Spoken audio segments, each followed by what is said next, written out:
Most people have a favorite holiday, whether that's Christmas, Thanksgiving, let's be honest, National Donut Day, am I right? Our friends in the media also have a favorite holiday, and that's Halloween, because there's no easier time to spin spooky stories. Every year you hear some of the same stuff. They talk about the Halloween mischief that goes on. They talk about the dangers of your kids trick-or-treating in the dark. And of course, their favorite story, watch out for poisoned candy.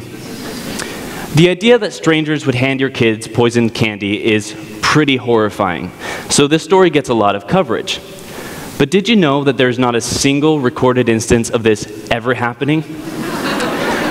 In fact, the only time that Halloween candy was poisoned was not by a stranger. It was a man who poisoned his own son to collect on a life insurance claim. So don't worry, Halloween isn't dangerous, but watch your parents. In fact, the most dangerous thing that you can do on Halloween is eat too many sugar-free gummy bears, which are basically laxatives.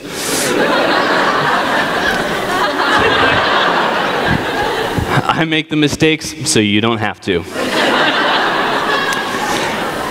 Despite the lack of proof of this poisoned candy myth, it continues to persist.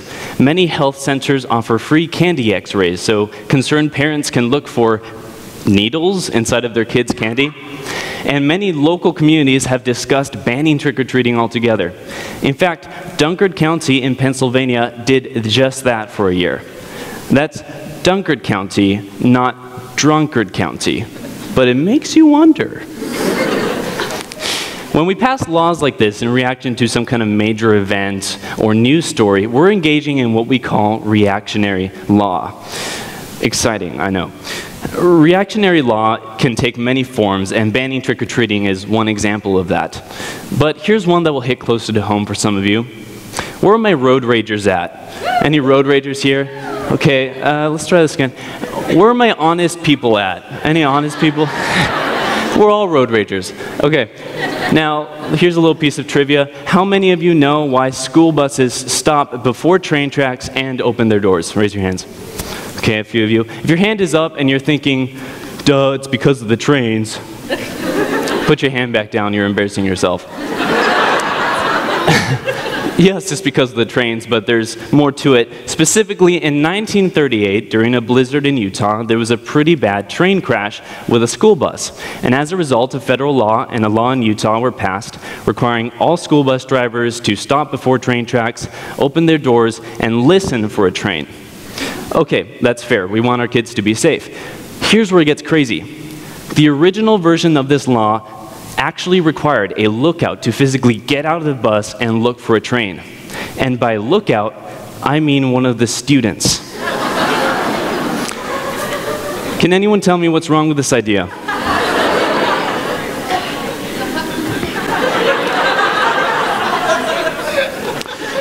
Well, I think it's self-evident. Thankfully, legislators realized this and later repealed that part of the law. But it makes you wonder, how did it get passed in the first place? Well, the answer is very simple. When we engage in reactionary law, we're trying to solve a problem quickly, pronto. We want some points from our constituents. We're not thinking about the long-term consequences of the law, and as a result, sometimes they're pretty poorly written. Did you know that in the state of Washington, it is illegal to be in public with the common cold? That's right, Greg from accounting.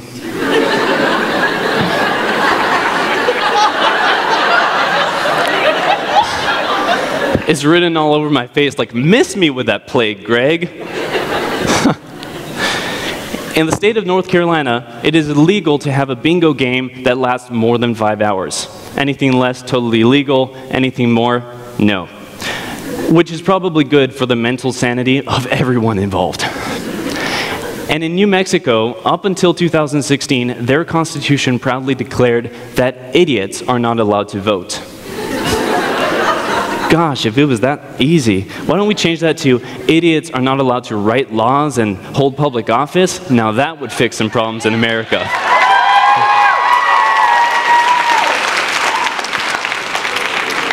It's easy to laugh at harmless reactionary laws, but what happens when they start to affect real lives?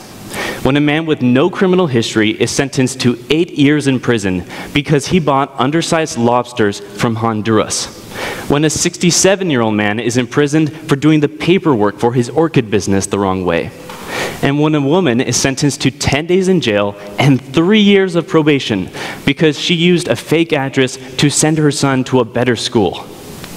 You see, we have over 2,500 laws that can send you to prison. 2,500. And we've gotten to that point through a series of overreactions to crime over time. Here's an example of how these kinds of laws get passed. And let me just say, it's a sad example, but there's usually a sad story behind these reactionary laws. That's how they get passed. In 1993, 12-year-old Polly Klaas was abducted from her home in California and murdered. When the perpetrator was caught, it came to light that he had been serving time for 3 previous felonies. So there was a national debate about this, and Polly's father lobbied for the now famous 3 strikes law. Originally, it was intended to allow criminals with 3 felonies in a row to get a life sentence at the discretion of the judge. But it dropped that felony requirement. Now, Polly's father actually realized that this was going too far. He tried to distance himself from the movement, but it was too late. As a result, people in California have been sentenced to life in prison for stealing socks, baby shoes, and slices of pizza. One unlucky guy got life in the slammer for having 0.09 grams of black tar heroin. Now, that's what I call an expensive high. No one can make light of the tragedy of Polly's murder. And very few can understand the intense pain that that family had to go through. I cannot imagine. And that is exactly what makes reactionary laws so powerful, because they plant their roots in tragedy and make their opponents seem insensitive and foolish for suggesting that we shouldn't try to do something. You see, when we're afraid, we're vulnerable, we're irrational, and we're ready to agree to almost anything to get that feeling of safety back. Now, you're probably wondering, how do we avoid these kind of bad reactionary laws in the future? Well, the answer is simple. We just have to be more emotionally intelligent in the face of tragedy. And there are 3 ways that I suggest we can do this. First of all, be aware of the type of media that you consume. There are many media companies out there that focus on using fear and morbid curiosity, your own emotions, against you. They want you to get hooked and to watch more and more and more. These are the kinds of companies that go out and try to spread the fact that the world is becoming an increasingly hostile place, which is not true. They want you to believe that your kids might be poisoned by some random candy on Halloween.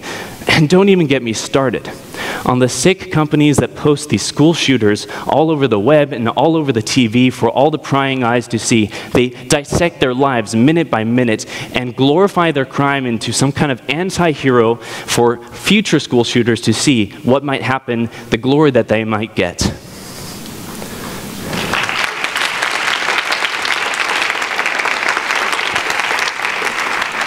These are the victims of the recent Florida high school shooting.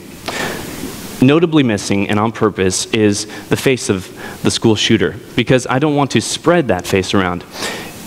And I want you to understand, the reason I bring this up is because the media, at least the media companies that do this, they are just preying on emotion, and they care more about profit than what actually their actions cause.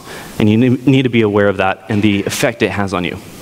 Second, after every tragedy, many politicians take to social media not to grieve, but to talk about how their policy would have prevented the issue. They get some kind of personal benefit out of it. Now, this is really important. I am not suggesting that after a tragedy, we should just say our thoughts and prayers, pretend nothing ever happened. No, after a tragedy is an excellent time to think about whether the policies we have in place are actually working for us as a nation. And after a tragedy is not a time to double down on your current beliefs and say, this is the problem that we need to fix. No, it's a time for dialogue, respectful dialogue between people so that we can understand what needs to be done in order to solve the problem. And third and finally, when a policy is actually proposed, take some time to think through the full consequences. Would it have actually prevented that tragedy in the first place? And does it have any other consequences? These are important thought experiments to put yourself through in order to make better decisions. When I told my friends about the topic of the speech, many of them were like, wow, that is really boring. And since when did you study law? Well, the reality is I'm not an expert in law, but you don't have to be an expert in order to make better decisions.